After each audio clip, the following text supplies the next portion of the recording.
I want to talk about a story that has been kind of just an open secret for quite a while now, with the Ukrainian government reporting how many instances. I think it was 465, if I remember correctly, might be 445. But the point is, it is a lot of instances of, it was 626 reported instances of gas attacks from the Ukrainian government on Ukraine.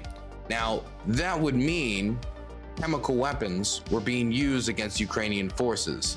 And even if it's just riot control gas, which is what was being alleged, even though there was also allegations of World War I era, not literally made then, but World War I style chemical weapons also being used, the evidence for that is a lot less conclusive.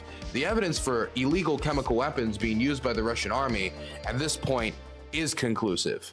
And it's been pretty conclusive for a while. It's just that the Telegraph is kind of, I think they really just sat down, did the work, and got it confirmed by forensics experts, and now we know. And what they did to get it confirmed was they took a K-51 riot control grenade. So these are grenades with what we would refer to as tear gas. So that doesn't mean it's the same tear gas, because there's different types of tear gas in different countries that we have in the United States, where they have in many parts of Europe. It can actually be much more intense. It depends on the different type of tear gas or the chemical composition of the tear gas. And tear gas, of course, can also start fires, especially if you're throwing it in, say, a closed environment like in a trench. Now, even if these are just, or you can say just, I don't like using the word just, even if these aren't like the World War I era green gas filling the trenches, choking you to death, and these are riot control weapons being finagled for the battlefield to be dropped on Ukrainian forces in their trenches, this is still illegal. This is still illegal. It is illegal to use these type of weapons on the battlefield. And to use these type of weapons on the battlefield opens up a can of worms that we don't know where it ends. Because if you start using K-51 riot control grenades to gas Ukrainian soldiers out of the trenches, well, you got away with that. Why can't you go a little further and go a little further until you're using chemical weapons that are that could kill tons and tons and tons of people and horribly damage the environment? Not saying that the ones that aren't already being used and being used more and more and more with more reports coming out aren't damaging the environment and couldn't kill people, either by burning them in their trenches, because these weapons have been known to cause fires if definitely introduced near flammable materials, like, you know, near a wooden trench or in a trench that has a bunch of electronic equipment, and of course can choke soldiers up, cause disorientation. And that's the point. The reason why these weapons are being used again is because the battlefield suggests that these weapons could have an outsized strategic impact on the battlefield due to how it is shaped today, due to its World War I style. I don't want to call it World War I style completely, because there's obviously a lot of differences, and I think a lot of people dumb it down into just being World War I style combat. But because there's so many deep entrenched positions that the Russians have been ramming again and again and again and again, and taking quite high losses to do so. We just got another report of the Russians having to pull more forces from other areas of the country to reinforce their losses. I think the last report was, oh yeah, they're sending units from the Far East, specifically the Navy. I think we actually have it here. One second, where is it? The Pacific Fleet and the 11th Army of the Air Force were not previously involved in direct hostilities against Ukraine. The commander of the Pacific Fleet has reportedly stopped rotations to Syria and is instead sending around 2,000 personnel from Russia's Far East to Ukraine. Another 400 soldiers from the 11th Army will patch up the holes of the 155th and the 40th Brigade of the Russian Marines, which are fighting against Ukraine and undermanned due to huge losses. Now, this is from the HUR. These are from Ukrainian forces, but the Russians have been trying to drag together whatever personnel they can to make up for losses, to keep up the pressure. But if they keep dragging more and more people from different units and they keep getting the same results of high losses while not gaining much ground, well, that's going to be a problem. And so they got to figure out how to get, especially as these trenches are going to become more complex and they're becoming stronger, as the Ukrainian government is working with private contractors, private construction contractors, to make these trenches deeper, to make these trenches stronger. They're trying to think of ways to how to overcome it. Because I've seen Russian soldiers charging position on motorcycles. I've seen the Chinese go-karts being put into use. I've said this before, but it often feels like the Russian tactic is kind of like how an AI solves a maze. It's like a bunch of dead ends. It'll go to one dead end, and then it'll find that it's a dead end, and that path is dead. So they'll start over with the knowledge that that path is dead, and then they'll hit another dead end, and they'll start over. And they're just doing that with soldiers. Okay, let's try with motorcycles. Okay, let's try with. Oh, sorry, I dropped my mouse. Let's try with go-karts. Let's try with this. Let's try with that. Let's try from this angle. Let's try from that angle. But you can't do that forever, because if you do that forever, you're going to run out of troops. And so they got to think of new ways to get the Ukrainians out of these positions. And one way to do that would be to send them into a panic. Would be to send them into a disoriented state and make them flee their trenches. And if you can't do that with just traditional grenades or mortars or shells, what you could do is take a chemical weapon, even if it is banned. And funnily enough, and I know I hate to say it's funny, but there is an irony to it. The Russians supported the chemical weapons ban of 1993, which bans weapons like this from being used by countries like Russia, in an effort to undermine the United States' credibility due to our use of chemical weapons in wars like Vietnam. And now we've come full circle.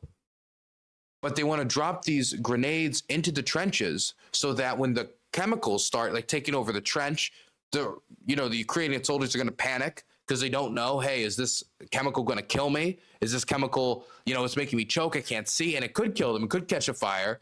And so they run out of the trench disorientated, they can't see, and then the Russians drop grenades on them, drop bombs on them, kill them, then take the position. They're quite literally smoking them out, but with banned chemical weapons.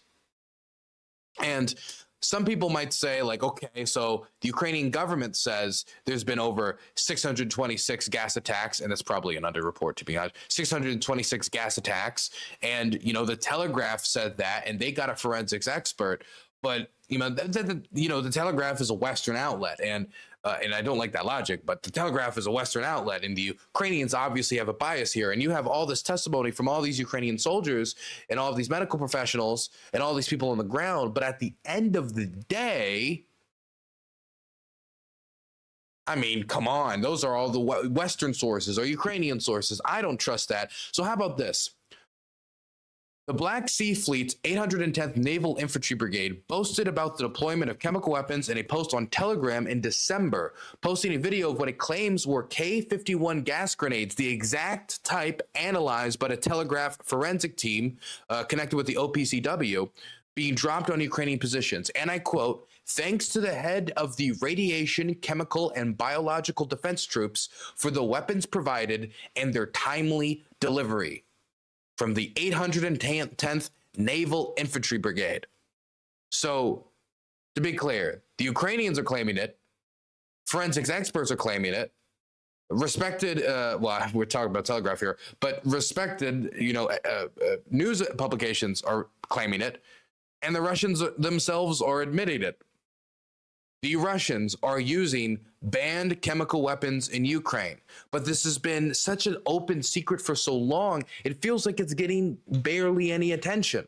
But if we give very little outrage to this or no reaction to this, are we not normalizing the behavior that the Russians themselves in 1993 tried to set as the standard in order to call out Western hypocrisy? And by the way, this is a great example as to the idea that the Western-led American-made system, global system, or a largely American-made system is hypocritical is not a new one.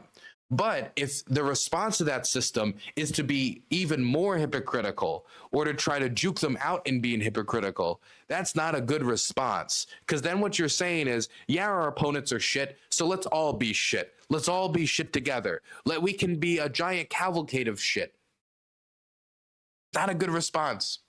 Either way, this can't be normalized. If we allow this type of behavior to stand with no reaction, especially considering Joe Biden said in March of 2022 that if the Russians were to use chemical weapons in Ukraine, there would be serious and grave consequences, then does that not encourage the behavior?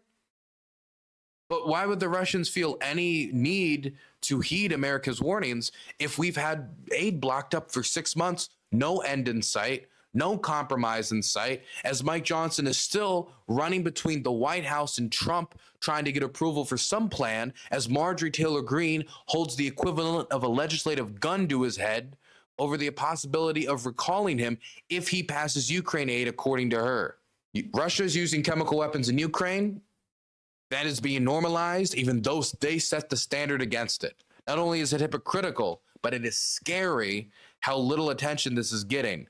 I mean, I saw a great interview with my friend Jimmy. I'm going to call him my friend Jimmy, but he just follows me on Twitter. Okay, I'm being very parasocial right now. Talking about this very issue, and I checked out the YouTube video, and it was a great interview. It got like 167 views. It's like nothing. It's like nothing in the grand scheme of things. By the way, if you guys further doubt me, there's like footage posted by the Russians of them using these chemical weapons out in the field. If you just wanted more evidence, if you needed a visual aid, because a lot of people on the internet struggle with object permanence, you can go check out that video for yourself. I don't want to watch the whole thing. Plus, I just don't want to see anybody die right now. But here's a good video from our good friend Jimmy Rushton talking about the reason why the Russians are starting to use this again, as battlefield conditions have made them start to adapt their tactics. It's not something that's new. Really, the one thing that is new, at least in my experiences, is it's become far more systematic now. Before, it wasn't as widespread, and I think as the war's become more positional and it's really devolved into trench warfare, in many cases, the kind of conditions which saw the use of chemical weapons, in World War One, have been replicated in Ukraine, and chemical weapons were, in some cases, relatively effective in the First World War, and they have been, unfortunately, relatively effective, at least according to the Ukrainian soldiers that I've talked to, when the Russians deploy them against the Ukrainian soldiers. The Russians don't do this because they just have these weapons lying around. They're in some cases, Russian military units are specifically requesting these weapons from the command structures, the Chemical Weapons Corps in the Russian army, and they're using them because they're effective. They cause, not only do the physiological effects, but they also cause panic amongst Ukrainian soldiers, because obviously Ukrainian soldier in a trench in Donetsk is not going to know what chemical weapon is being dropped on him. If you're at a riot and the police deploy CS gas, you know what it is. Almost certainly, it's not going to be lethal. Whereas if you're a Ukrainian soldier and you're in a dugout and a Russian drone comes and drops a grenade, it starts spewing this noxious gas at you, you have no idea what it is. It could be CS, it could be something far more nasty. So, yeah, the psychological element is huge. It works. And yeah, it's unfortunately, that's why they're doing it. It's because it works. I suggest you guys go watch the full interview. It's over at the European Resilience Center YouTube channel. It's actually in their response right here. You can go check it out. I recommend it. This type of behavior was warned against by Joe Biden directly at the start of the war. I mean, I think I got the headline. It's from March. Oh, God, I'm trying to remember what day it was. I'm going to guess the day before I even look at the article. March 6th? March 6th? I tweeted about it a few days ago. March 6th. Come on, lucky. Come on, be lucky. Am I getting a new pair of shoes? March 6th? Was I right? March 6th? March 11th. I've lost it all. I've mortgaged my home on that roulette table. I was off by 5 days. 5 days ain't bad, though. But yeah, no, he warned at the start of the war that there would be a severe price. And then they started using them. And then they used them again. And then they used them again. And now it's not, they've used it once, they used it twice. There's reports, of course, according to the Ukrainians, of over 600 times. Is now being told that it's systematic, as Ukrainian troops in Robatne is reporting it, as Ukrainian troops in the Donetsk region is reporting it, as Ukrainian troops all across the front line at multiple locations are reporting these K-51 grenades being dropped on them, but not just the K-51 grenades. In some cases, there are being reports of much more severe chemical weapons being used, even though they haven't been independently verified by media institutions like the Telegraph. And we've got no response. In fact, we've gotten less than no response. It's almost as if the government doesn't even acknowledge that it's happening. We've seen nothing. We've seen nothing. And American aid still being held up. How are you, as the Russian president, to expect that this standard that was built in part by your government in the 90s is something that's going to be held strong if, in reaction to you breaking that standard, there's less than crickets chirping?